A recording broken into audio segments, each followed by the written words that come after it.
लोमड़ी और सारस की कहानी। एक समय की बात है, एक जंगल में एक लोमड़ी रहती थी। उसी जंगल में एक बड़ा सा तालाब भी था जिसमें सारस रहता था।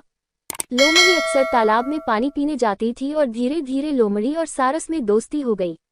लोमड़ी और सारस अधिकांश समय साथ में बिताने लगे। लोमड़ी बहुत चालाक थी और अपनी चतुराई से जंगल के दूसरे जानवरों को मूर्ख बना देती थी, जबकि सारस बहुत सीधा साधा था और जंगल के दूसरे जानवरों के प्रति उसका व्यवहार बहुत ही अच्छा था। लोमड़ी और सारस में अक्सर हल्का फुल्का हंसी मजाक होता रहता था। एक दिन लोमड़ी के दिमाग में सारस को बेवकूफ बनाने की बात आई। वो सारस के पास गई और बोली, मित्र, मैं तुम्हें अपने घर भोजन का निमंत्रण देने आई हूँ। कल दोपहर तुम मेरे घर भोजन के लिए अवश्य आना। सारस सीधा साधा था, उसने बिना कुछ सोचे समझे हाँ कह दी और दूसरे दिन समय से लोमड़ी के घर पहुंच गया। लोमड़ी ने भी सारस की बहुत आवभगत की और उसे एक अच्छे से आसन पर बैठाया। लोमड़ी बोली, मित्र, आज मैंने बहुत मेहनत करके बड़ी ही स्वादिष्ट खीर बनाई है। मुझे उम्मीद है खीर तुम्हें बहुत पसंद आएगी। इतना कहकर लोमड़ी खीर लेकर आ गई और चौड़े बर्तनों में खीर परोस दी। चौड़े बर्तनों में लोमड़ी तो खीर अच्छी तरह से खा पा रही थी, किंतु बर्तन चौड़ा होने के कारण सारस अपनी चोंच से खीर से नहीं खा पा रहा था। कुछ ही देर में लोमड़ी ने सारी खीर चट कर दी और सारस देखता ही रह गया।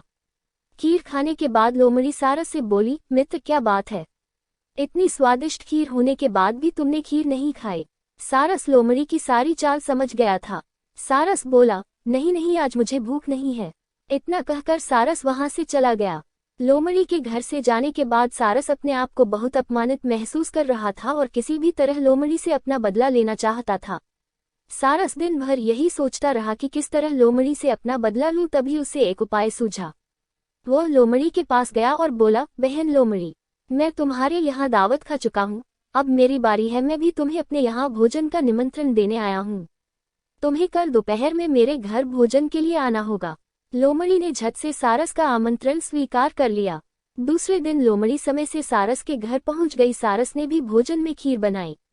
कुछ देर बाद सारस लंबी सुराहीदार बर्तन में खीर परोस कर ले आया।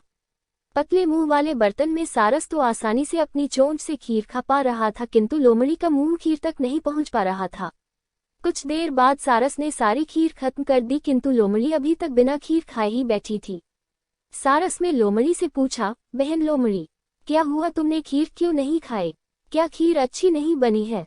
लोमड़ी समझ गई थी कि सारस अपने अपमान का बदला ले रहा है और लोमड़ी को अपनी गलती का एहसास हुआ। लोमड़ी सारस से बोली, आज मुझे भूख नहीं है। इतना कहकर लोमड़ी वहां से चली गई। शिक्षा। लोमड़ी और सारस की कहानी से हमें शिक्षा मिलती है कि हमें कभी भी किसी का अपमान नहीं करना चाहिए।